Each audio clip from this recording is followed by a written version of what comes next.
Well, hi, Saxophone fans. Yet another Tuesday night. And here I am. I'm Steve Goodson. In case you don't remember me, you ask your mama. Your mama remembers me. You better believe she does. And I'd like to welcome you here to the command and control bunker of Saxophone World Headquarters, located in the Garden District of Old New Orleans. We're down here in the executive offices, and tonight we're going to continue our series on saxophone acoustics. And based on the number of questions and comments that we've had, there are a couple of things tonight that we're going to review to make sure everybody understands what's going on. And, of course, there's going to be a lot of new information. But I want to thank you all for the great amount of interest that's been shown in this topic, which is, of course, very near and dear to my heart, being as I'm in the saxophone design and manufacturing business. For those of you who are interested in pursuing saxophone acoustics, we do have a group, a discussion group right here on Facebook that is titled just that, Saxophone Acoustics. And I would encourage you to join and ask questions of the other group members, and or you can just lurk and watch. We've had a lot of participation and interest shown there. Why, we even got a question from the pride of Natbert himself, Mr. John Talcott. This is a guy that Natbert wanted to bring back in as a member, after they expelled him, of course. But they brought old John back in, and, so anyway, he asked a question before I expelled him. Yes, I did. And Chad Taylor, I hope you're feeling better, buddy. I worry about my good friend Chad Taylor, who's had some health problems lately, but he's my buddy, and I'm thinking about him. All right, well, let's dive right into this stuff. Now, once again, I want to give you a little preface to this discussion. There's going to be no higher math, and there's also not going to be any drawing of waveforms and such as that on the board, on a whiteboard. If I can't explain it to you, then I'm doing a poor job. There's my good buddy Mike Fortenberry with us. Mike and I were in attendance of our 50th high school class reunion last weekend. Had a great time and all that. I can hardly wait for another 50 years to go by so we can have another reunion. Okay, now let's get into this acoustics business. And by the way, it's never too early in the program to share it with your friends, family, and whatever. Or as Don Ship. Don helped organize that party. Don, good to be with you and your beautiful wife, Iris, my lifelong friends. Yes, sir, Don, good to have you. But anyway, you can also like this at any time during the proceedings. Okay, what's going on inside your saxophone? Well, you have the reed vibrating.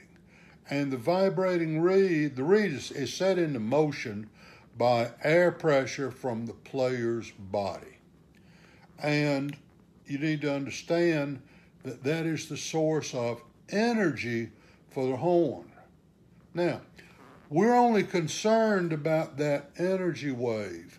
I could care less about the airstream.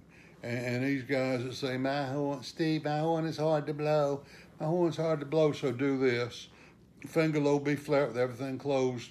Put your mouth over the cork, no mouthpiece, just your mouth, and blow. That's how resistant your horn is. Okay, so anyway, that reed has been set in motion, and because it vibrates quite quickly, then it's a continuous source of pulsating energy. And the pitch, and to a large degree the sound or timbre of the horn, is going to be determined by the length of the horn. We're going to say a lot more about that in a minute. And the diameter of the tubing and the shape of the tubing. Now that's what determines the pitch and the basic tone characteristic. Now your reed, remember, is flexible, and it responds to increases or decreases, for that matter, in the amount of air pressure. Now, if the pressure's too low, what happens is the reed really stops vibrating, and all you get is the sound of your own breath going there between the reed and the top of the mouthpiece. And that ain't music, boys and girls, is not. So you're going to have to blow a little harder. Now, when the pressure is increased to the point to where the reed is vibrating and opening and shutting, it'll push the reed all the way up against the top or the tip rail of the mouthpiece, and the reed will stay closed against the mouthpiece. Wait a minute, you say.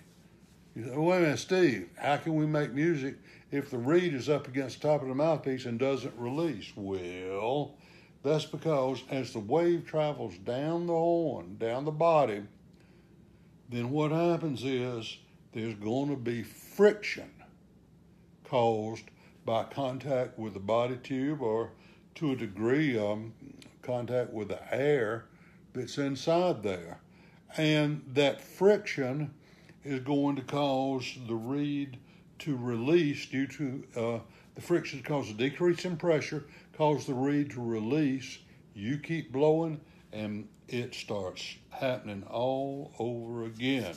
And so we have, in effect, a continuous flow there.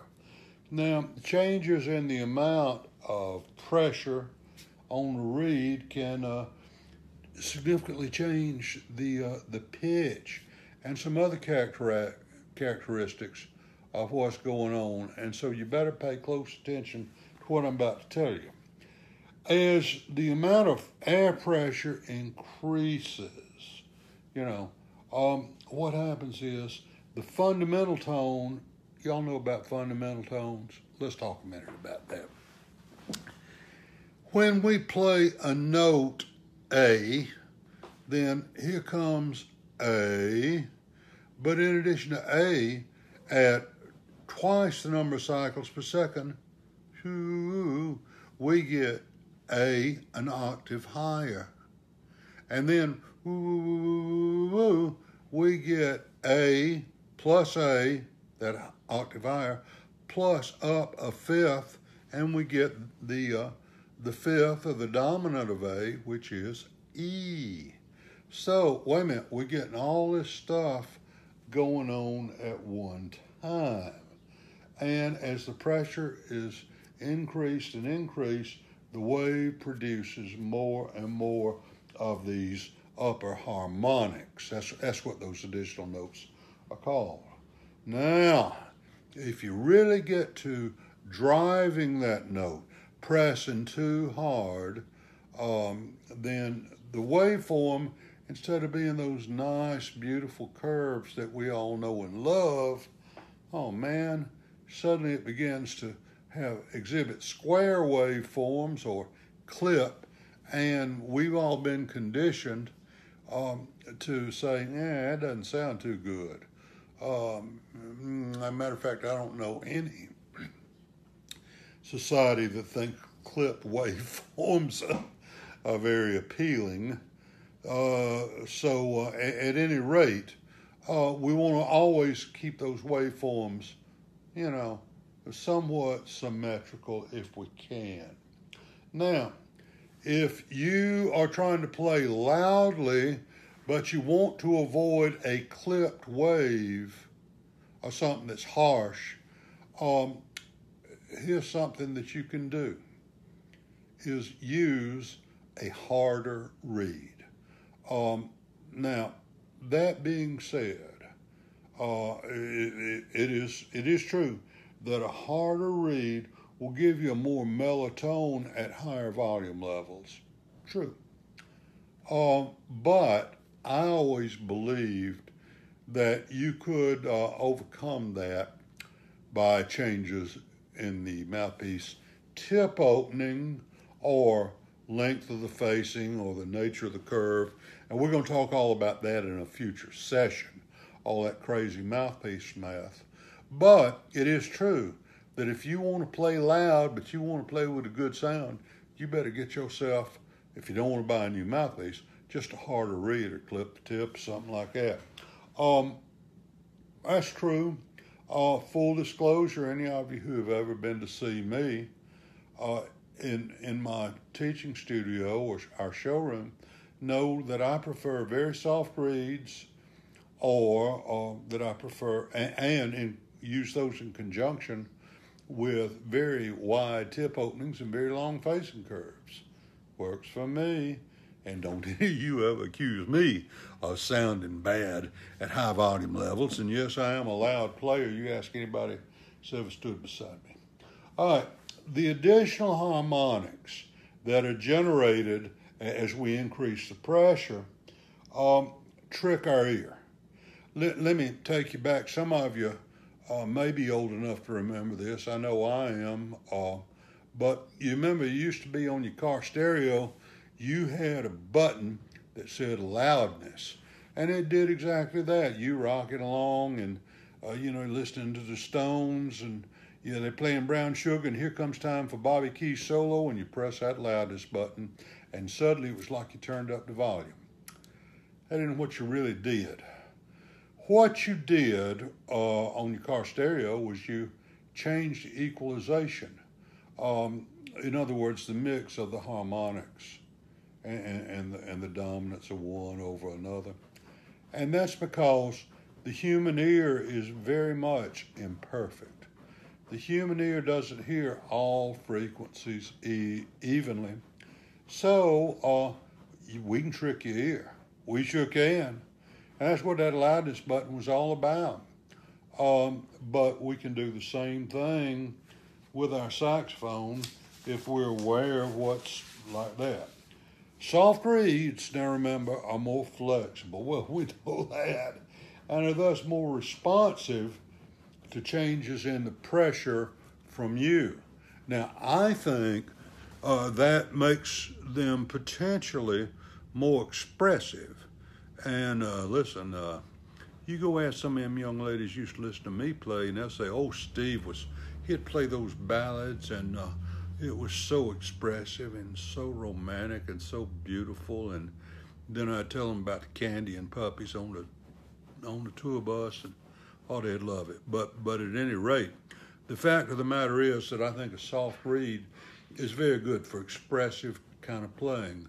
There's our good friend, attorney Giles Davis here, joining us. Giles is one of the best entertainment lawyers in the world. If you need entertainment law advice, you go to my good friend Giles Davis. He knows what he's doing. So anyway, remember that if the reed is softer, they can be more responsive to pressure coming from inside the mouthpiece. The pressure, when the pressure releases, what happens is the reed actually releases from the mouthpiece. And so the frequency of the reed vibrating can be reduced through that. And what does this mean? The effect on that is greater on higher pitches, faster oscillation than on lower. But here's the thing you need to know. A soft reed may have the tendency to play flat. Why? Well, it's because of what we just talked about. They may tend to vibrate a little slower, means that the pitch is simply not too high. The higher the pitch, the higher the rate of oscillation, and that's very important for you to understand. So if you do play with soft reeds, be sure and always use your tuner, but you always ought to use your tuner anyway. All right, now let's get on with this pipe business. Now, a saxophone is a closed conical pipe. Wait a minute, closed? I thought the bell end was open. Sure it is. But the other end where the mouthpiece is, that's closed. No, it's not. There's a gap between the reed and top of the mouthpiece. There sure is. I ain't a fool, I know that. But the fact of the matter is, that gap is so small relative to the rest of the stuff that's going on. And that gap is because the reed's going up and down and closing there. For all intents and purposes, that gap is considered to be non-existent. So we're going to consider our pipe to be a closed conical pipe. Open at the big end, closed at the small end. Now, let's always remember that our saxophone is actually a truncated cone. In other words, it's cut off there at the end, and we could calculate the missing portion of the cone, write that number down. Then we could measure the volume of the tone chamber of our mouthpiece, write that number down.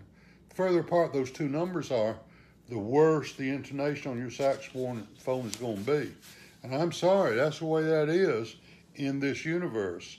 So if you are just hell-bent on using an old con and then a modern high-baffled small chamber mouthpiece, and they don't play in tune, don't call me asking how to fix it because you want to use that setup because it ain't going to work. That's just all the world there is to it. Laws of physics in this universe prohibit that. Now, when the sound waves are generated by the mouthpiece and the reed, travel down the bore of a saxophone, remember we agreed that it was conical? Wait a minute. At the end nearest the mouthpiece, hear the wave, but as we get toward the open end, the wave has a larger area, to cover, and so the amplitude is going to change. We might want to keep that in mind because waves going to get spread out, and the further down the bore they go, the more we're going to hear the secondary harmonics that we talked about. And the sequence of these is very predictable. Let's go over it, okay? If you are, let's use B flat this time. B flat is fundamental. Then B flat, the next B flat up is the first overtone, and F is the next overtone. Then the next overtone, the fourth one, is another B flat. And then, oh my God, it starts getting into all kind of stuff. Then we have a D, which is the third, and then we have an F, and then we have an A flat, which is the dominant 7, then another B flat, and by then my dog can't hear it anymore, But this overtone series is in use throughout this universe, so don't you try to fight it. The role of this sequence is that as the wave is going on down there, and what happens becomes very predictable, and it's it's going to change, but we know what it's going to do. As the pressure from the player increases, the air pressure that sets the reed in motion and starts the vibration, as that increases, then guess what? Those harmonics become more and more prominent. We're going to hear more and more of them. In other words, if you're playing super soft and you're not putting a lot of energy into the horn, then what's going to happen is this. The sound is going to be a little dull, and you're not going to hear all that richness that potentially is there. So as you press a little harder, what's going to happen is you're going to get a little richer sound. And I think anybody that's played any amount of time knows that. Now, let's talk about some other things that influence the bore. Now, if you take the neck off your saxophone, look down it, you'll say, wait a minute, there's a bunch of holes in this thing. Sure are. We'll talk about those in a minute. But the fact of the matter is that each one of those holes has a chimney attached to it, and it rises up. So guess what? That chimney effectively increases the diameter of the bore at that point. And in all our calculations on where we put the tone holes and all that kind of stuff, we have to allow for those chimneys. They're there. They cannot be ignored. Now, last week or two, I was in a discussion with an absolute knucklehead. Let me repeat that. Absolute knucklehead who was trying to convince me, like I was stupid and hadn't done this before, that the sterling silver tone holes as used on the Powell Silver Eagle. Let me tell you something, that Powell Silver Eagle thing was a scam. All they did was buy the old tooling for the B&S Medusa, and then when they pulled that tone holes, they cut them off and they hand soldered on some solid silver tone holes. What difference does that make? Nothing, just ran the cost way up. But that acoustically, that was a B&S Medusa. They were even using B&S keys on that thing. How many did they make? Well, nobody really knows. They said their break-even plate was 135. I only know myself, and I don't know everything now. I don't. I only know of 3 that I can say, yeah, there's one here, there's one here, and there's one here.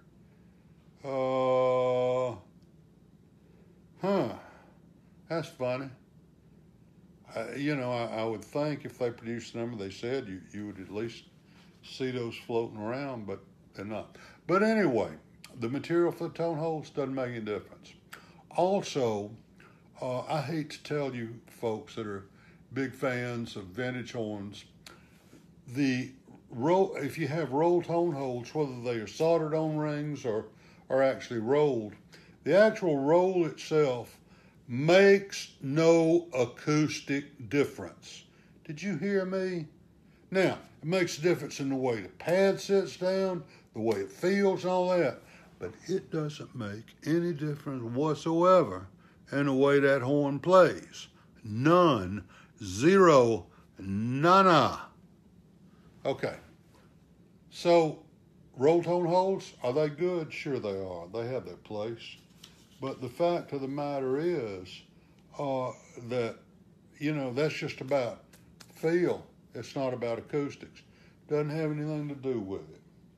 Okay, so, the tone hole chimney has to always be figured into our calculation. All right, now, let's talk briefly about how the octave key works. Your saxophones have an octave vent on the neck and one on the bottom body at the approximate location of the high E key. Unless, of course, you got a Sax Gourmet Category 5, then you have 2 vents on the neck and 2 on the body. That's 4. Ain't nobody else doing that, are they? Nope. Nobody. Nah. 0. But Sax Gourmet is, because, we can do stuff other people can't.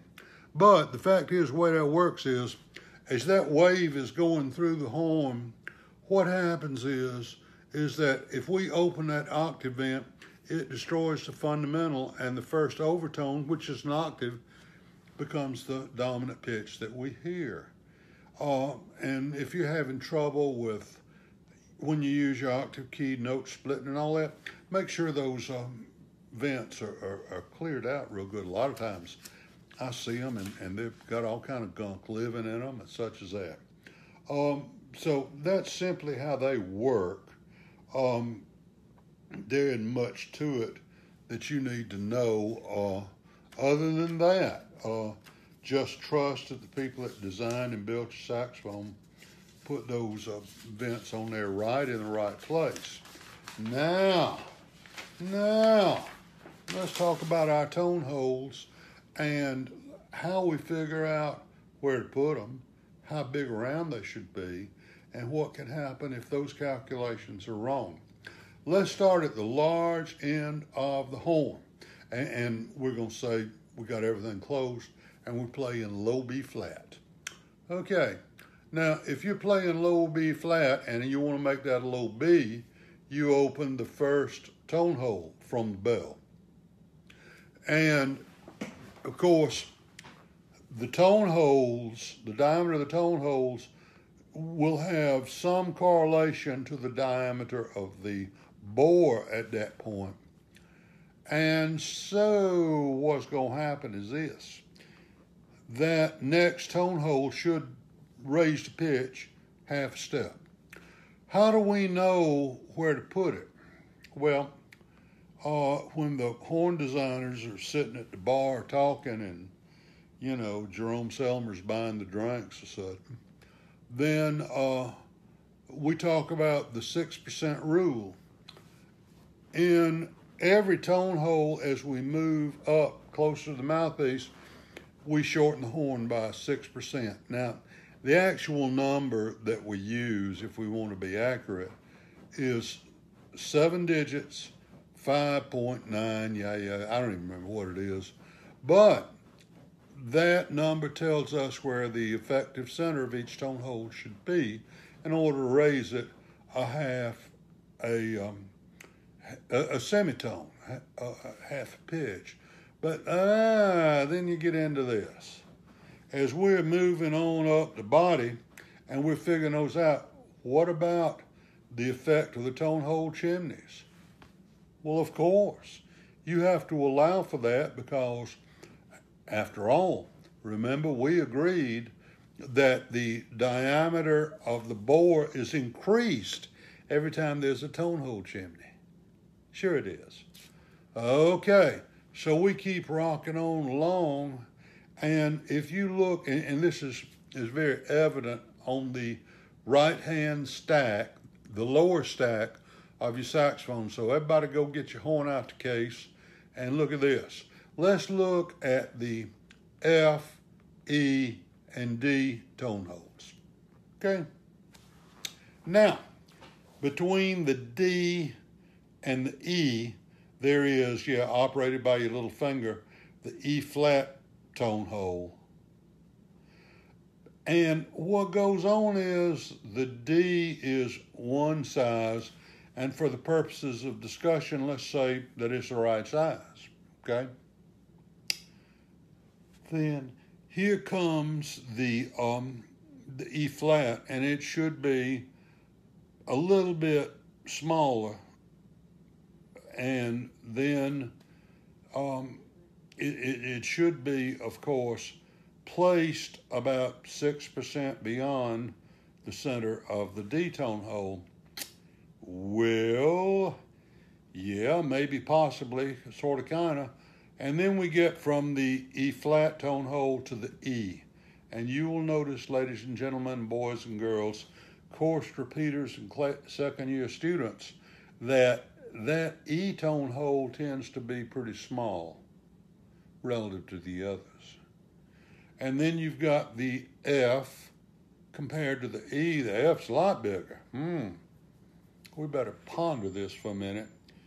Then look over here at the chromatic F sharp, the one you operate with the ring finger of your right hand. Different brands use different configurations. Some of them use little tiny tone holes, some of them use big ones, and it's all a function of where you put it. And then you have the F sharp tone hole up above the F, and it's usually a little bit smaller. But why wouldn't these follow that nice sequence that I previously described? And I'll tell you why. If you are familiar with music history, or if you're familiar with the design of musical instruments, then you know about tempering. We have an octave, which in the theoretical world is the doubling of the number of cycles per second. A440 is 1A. A an octave higher is 880. Well, unfortunately, in the real world, that's not the case, because the naturally occurring overtone series in this universe tends to get a little sharp. And as the higher we go in the overtone series, from A up to E, up to another A, etc., oh man, it gets sharper and sharper and sharper. Well, we know that. And back in the old corps, when they were sitting around trying to figure out how to make all these horns play in tune with each other, and so everybody in the orchestra could get along without a lot of name calling and strong language, then they began to say, well, let's temper our scale. In other words, this note we know is going to be a little bit out of tune, but it'll make it work better with the other notes, etc. This is an extraordinarily complex topic, and maybe we'll talk about that in some future seminar. But read up on tempering. Now, understand that it is very, very, very complex, and it'll make your eyes glaze over. But if you're designing instruments, you have to know. And that's why these tone holes don't follow that beautiful sequence that we thought they should. I hate to say, you're going to have to trust those of us who design instruments for a living and actually do it. Did you hear me?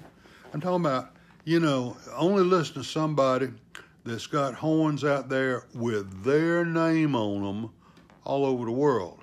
Don't listen to some bitch that just says, well, I read in Vinade, I read in this, I read that, but they never built a damn horn in their life. That is a poser and a wannabe. Show me the horns you built. Well, I'm telling you, there are a lot of horns floating around with my name on them that I designed, and they all follow that tempering business. And read up on it. You'll find it'll make you crazy. So anyway, understand also that as the wave goes through the horn, that wave is looking for air that is at the same pressure as just what's going on in the room. And if the pressure there is low and a wave can get out to that still air, cool. But if you and in big tone holes, that's the way it is. But in small tone holes, that pressure tends to be higher and more resistant. So that can cause problems for intonation in the upper register. And so not everything all along the system is the same. And you need to keep that in mind at all times. Now, a real special problem comes up, and I had a nice discussion of this very situation with one of my good students this afternoon, is in what we call cross-venting. Let's talk about saxophone players playing at C with the middle finger of the left hand.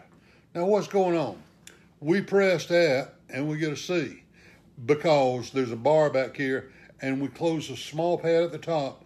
The B pad stays open, but when we close this C down, it closes the bis key and the A key, and the G key stays open. Now, unless you're playing a sax gourmet, what happens is, here comes the wave, and that poor wave gets confused. Is it going to go out here where the B is? It's what we want it to do, but it says, wait a minute, look down here. That bis and that A is closed. I need to continue on to the G. So you have to take great care where you have notes that you know are going to be cross-vented in getting the right diameters of those tone holes. How do we do it? And you can go look at Sax Gourmet Super 400s because we the only ones that's doing this. And you'll see we have a small speaker key attached to the B key to give some extra venting. Problem solved.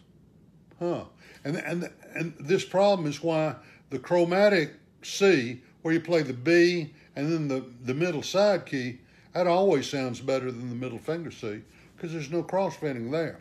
So you check that out, then you go check out the Super 400 on our nationofmusic.com site, and you'll see what I'm talking about. And really, that is an elegant solution that requires no additional moving parts.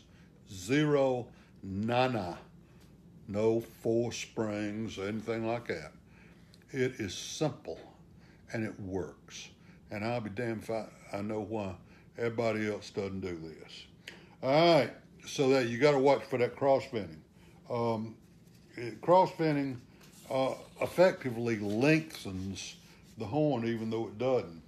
Now, the wave has a certain amount of momentum, and it's going to tend to travel beyond where you intended. So you need to pay attention to this. There have been other solutions to this problem that have been tried over time.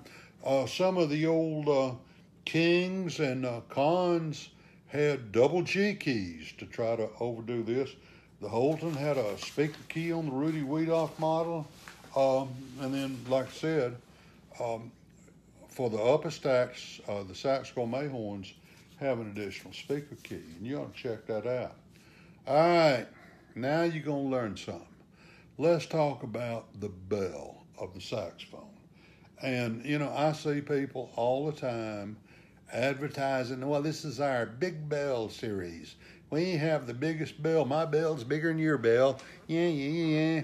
Are you kidding me? But the fact of the matter is that what the bell of a saxophone does is it's a radiator. It lets the sound go out and gives it almost a little bit of momentum. They're reflected inside the bore, and the instrument projects more.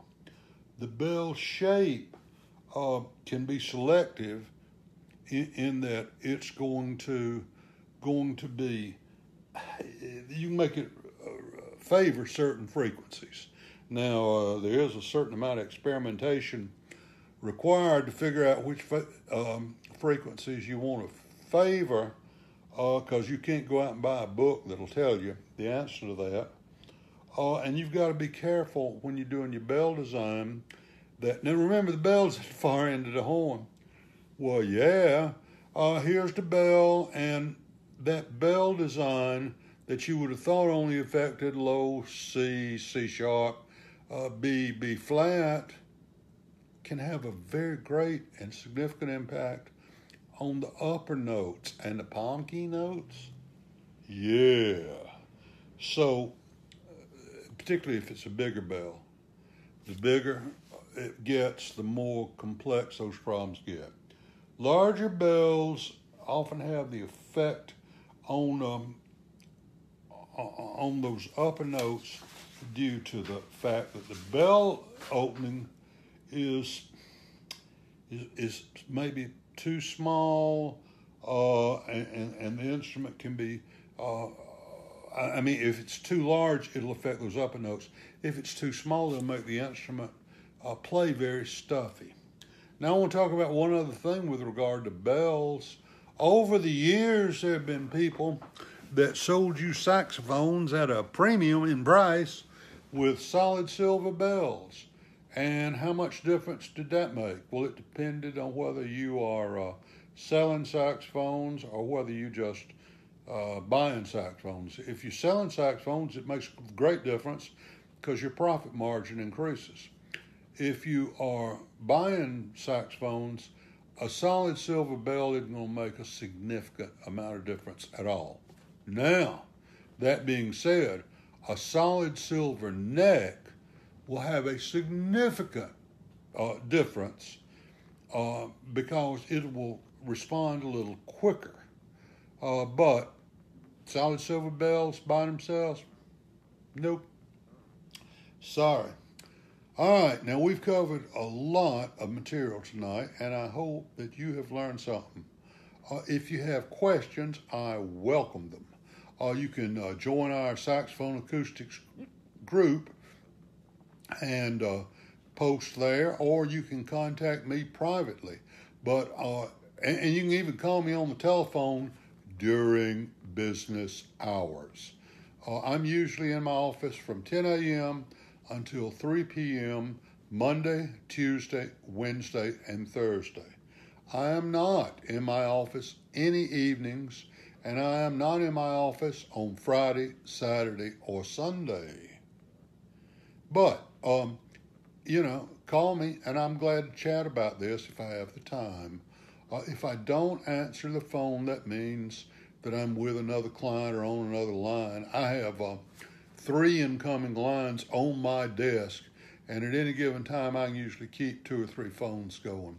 But don't leave a message. I never check them. So if just call me again during business hours. All right. Well, that's all I got to say about this stuff tonight. Is that everybody remember, practice long tones every day. Keep your reed wet, and always, always, always play Sax Gourmet. Okay? Until we meet again, my friends, I thank you very much, and we'll get you in another 2 weeks on another seminar. Goodbye for now.